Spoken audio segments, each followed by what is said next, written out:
Hello and welcome to episode 77 of Things I've Learned from Barry Harris. And today I thought we would discuss tritone.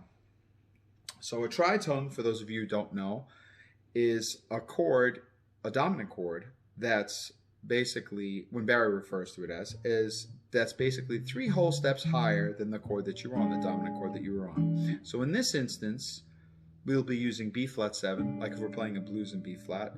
So B flat 7's tritone is E7.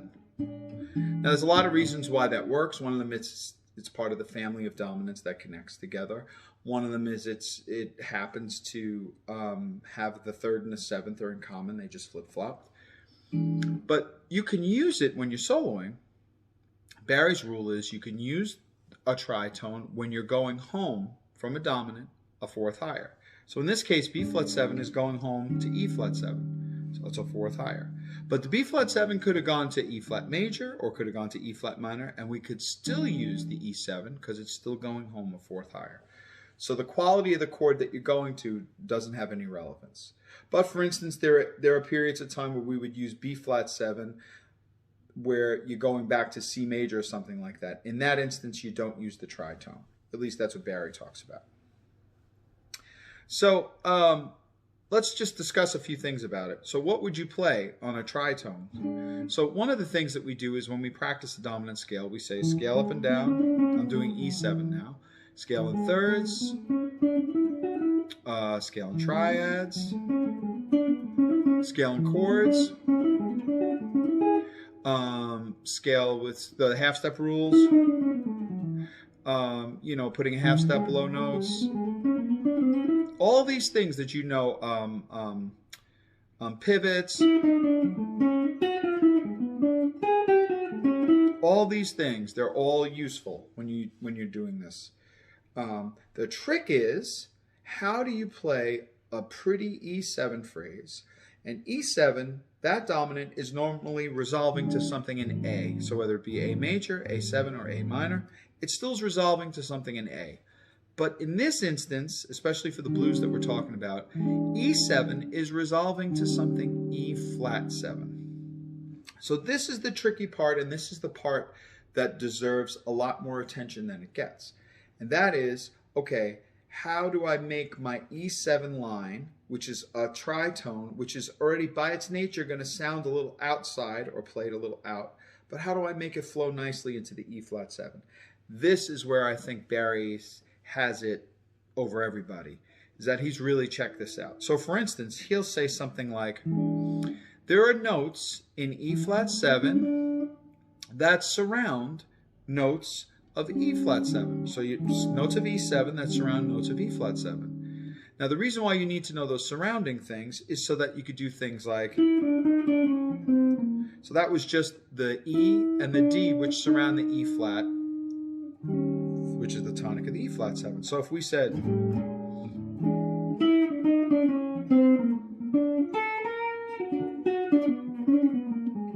so there's the 2 notes of surround the E flat. Then he'll do something like, what 2 notes surround the 2nd of E flat? Well, you got the tonic and the 2nd of the E7. So let's do that one. So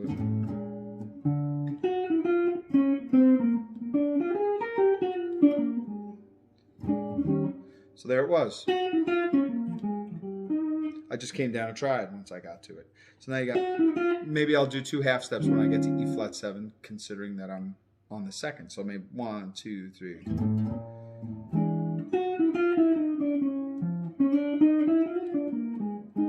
So there's 2 more notes of the tritone.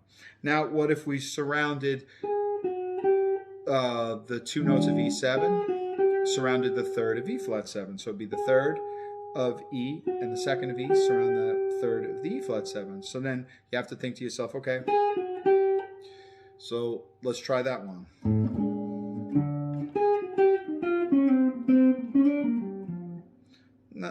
Not bad. So how about, that's a nicer phrase. So we'll say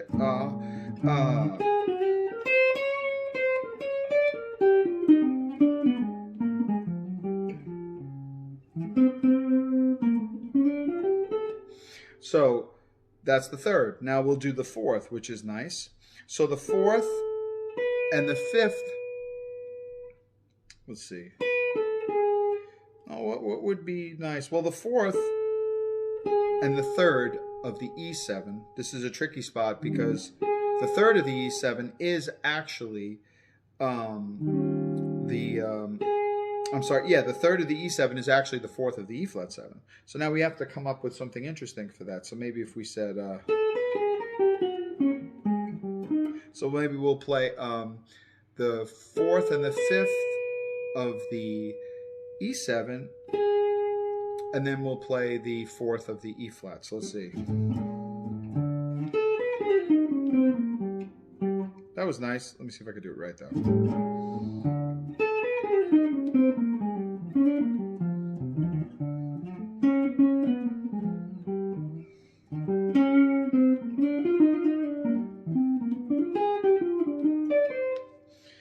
That's nice, fourth and fifth. So now we'll do the fourth and fifth of the E7 also surround the fifth of the E flat. So let's try that.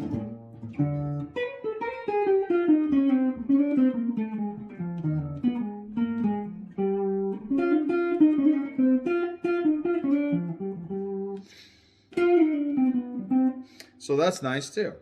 So it's the fourth and the fifth. Now we'll do the fifth and the sixth, which surround the sixth of the E flat. So we'll say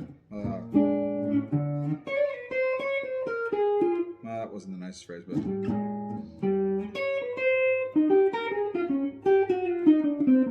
that wasn't bad. I pivoted. So oh, that was nice. I just came down the important minor for the E flat 7, which is B flat minor. So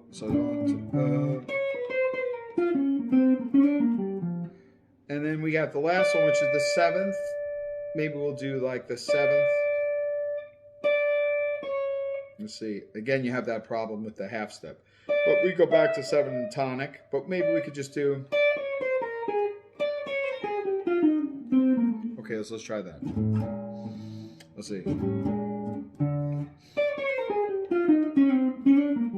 I like that.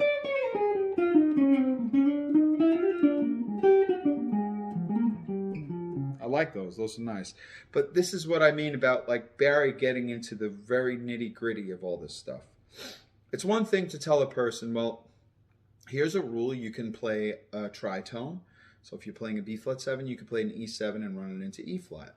It's another thing to practice all these different angles to do it, to make it sound and flow really nicely. Almost like the tritone is not really that out because you're resolving in such a nice way. I was talking to somebody yesterday about this. We were talking on a lesson. And he was saying how beautiful it was that he was transcribing Sonny Rollins and all these other people, but especially Sonny Rollins, and he was seeing it like, oh, wow, there's a tritone right there. Look, he's starting off the tritone right there. He's playing the tritone right there. And it's really something because it sounds out, but it doesn't sound so out that it's dramatic. It sounds out and it's giving you a little dissonance, but then it resolves itself really nicely. That's a very hard thing to do, and that's the thing that requires the most practice. Something else that people do sometimes, and Barry does it once in a while, is whatever phrase you play on a dominant, like you then play it on the tritone. So let's say if we were taking, let's say if we're taking the third and fourth bar of the blues, where we say, right here, right there, that B flat. Maybe I might say something in B flat 7. I'll use a thing. Let's say I start on the 3, or maybe I'll start on the 3 and run up to the 4, run back down, and I'll still use the rule for the note that I started on, which is 3. So I'll put 1 half step. So there's our thing. So here we go. And then,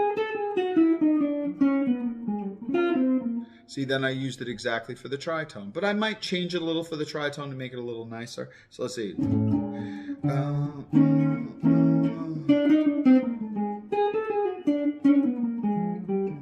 So you change it a little bit just to make it fit. But maybe if I don't run up to the 4, maybe if I just leave it playing. That's a nice one. So let's see.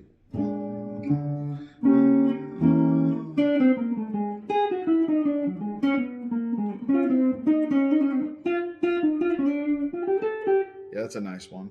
So that's another concept where you take a thing. So like suppose I did a chord up from the 5th, and then I did a chord up from the 5th of the E7. So if I said,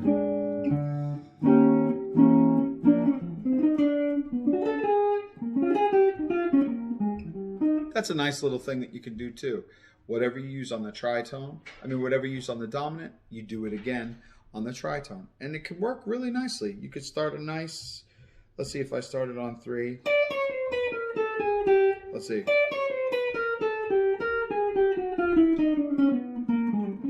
Yeah, maybe they'll try. Let's see. Let's see if I start on 4. Yeah, let's try on 3, 1/2 step. And then the same thing here. Let's see.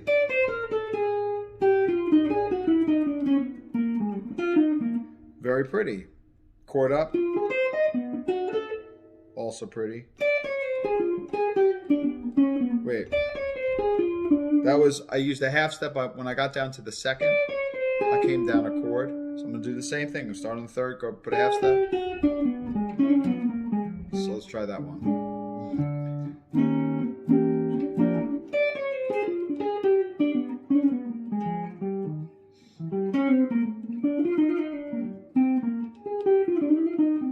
They're really beautiful. So remember, the most important thing to remember from this, I think, is the rule for the tritone is just you can use it when you're going a 4th higher, when you're resolving a 4th higher. But now it's up to all of us to really make that connection between the E7 and the E flat 7 and how slick we can make that connection. And that's the thing that Barry has, I feel like, over everybody. He's really checked this out.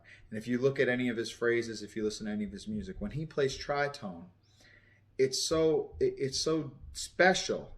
It's like it really puts you into a special place because he plays it, it's out, but the resolution is always so effortless that it just makes the out even better. So that's something for us to keep in mind. Too many people, I feel like, have a lot of rules and they say, well, you can use a tritone or you can do this, and all those are true, but you have to be able to use it in a practical sense when you're playing, and it has to mean something, and it has to be musical, because otherwise there's no, if you play everything tritone and everything's out and you never resolve it right, then that means you're just playing everything out. If you're playing everything out, then it's not really out anymore if you're playing out all the time. Anyway, I hope this was helpful in discussing the tritone. And yeah, until next time, enjoy practicing your tritone. Thanks.